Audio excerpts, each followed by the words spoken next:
Hey Revive, I am here in Oklahoma celebrating the life of my grandmother who lived to be 94 years old.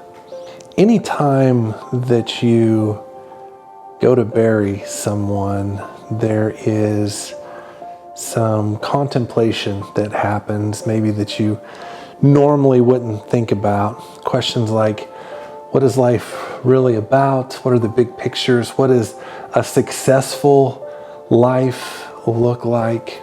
What I have discovered in all this emotional excavation is that what really matters in life is not the wealth that we acquire or the comfort that we live in, but it is how we love people, how we care deeply for people, how we take care of those that are broken and hurting. Yesterday, I got to go to the viewing at a funeral home here in southern Oklahoma, and there wasn't a lot of people there. My father and then two of his three sisters were there, and we talked about the life of my grandmother and the way she loved her kids and loved others. She spent most of her life being married to a pastor, and they would move into these small towns and he would preach and she would do everything else, from taking care of kids to cooking for the church to even cleaning bathrooms. And she just invested her life pouring into people and loving people to life. If this is the criteria for being a victorious Christian in our life here, if loving people deeply and caring for our neighbors and taking care of those that are hurt, if this is what makes us as Christians victorious in this lifetime, then maybe this is what we should be doing at Revive too.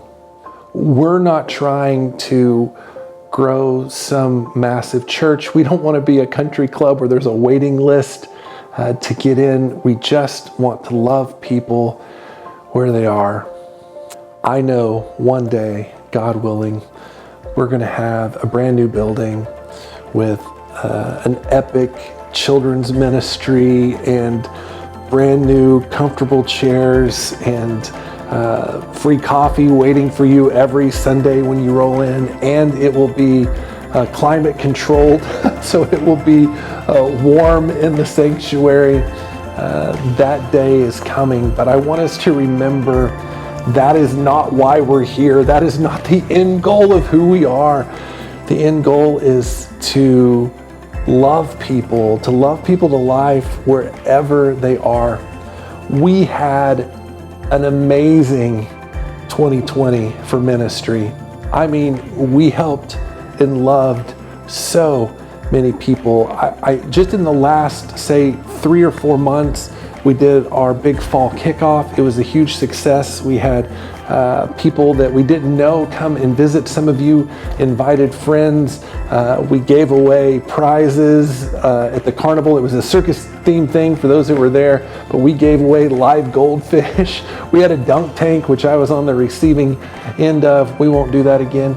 We had just an incredible time. And then our fall festival was just as big of a success. We had a couple hundred people come through there. Our teams put that on. I'm so incredibly proud of them. And there was a chili cook-off and games and prizes and food. And it was just amazing to see all these people come through our parking lot and get to know us. We had our children's ministry under Carrie's leadership packed these boxes that went to kids who didn't get a lot of Christmas presents, and we made their Christmas just that much more special. We served the Boise Girls Academy, which we do every year. This year they had 30 girls and a handful of staff that came and worshiped with us, and we fed them and bought them presents, and many of you filled a stocking or bought presents for these ladies, and they were so incredibly thankful. I think I shared the story in service that that one of the girls was on the phone call with their dad and just said, man, it was the best day of my life. And I'm blown away that we get to give somebody the best day of their life. Our SPF 50 group bought turkeys and groceries at Thanksgiving for families and went caroling. I love these pictures. Visiting some friends and singing Christmas songs to them is beautiful. Our Christmas walkthrough on Christmas Eve was a huge success. There was probably 20 or 30 people that ran the thing, and another 80 or 90 that walked through the thing, and just more people. You put all that together, and we had an incredible couple of months of loving people to life. And I'll be honest with you, as excited as I am about next year at this time being in a warm location and worshiping with our entire family, again, man, not a chance in the world I would trade what we did this last semester in ministry. If I had to choose between the comfort and the loving people to life, I hope for you it's the same as me. It's an absolute no-brainer. Man, I love you. I love doing ministry with you.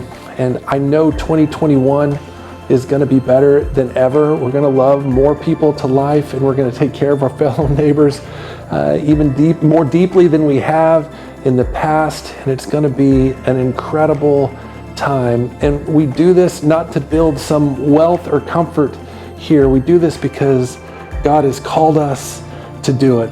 And I believe when we're done here, the same way my grandmother is done here, we get to hear those fateful words that we're all longing to hear, which is, well done, good and faithful servant.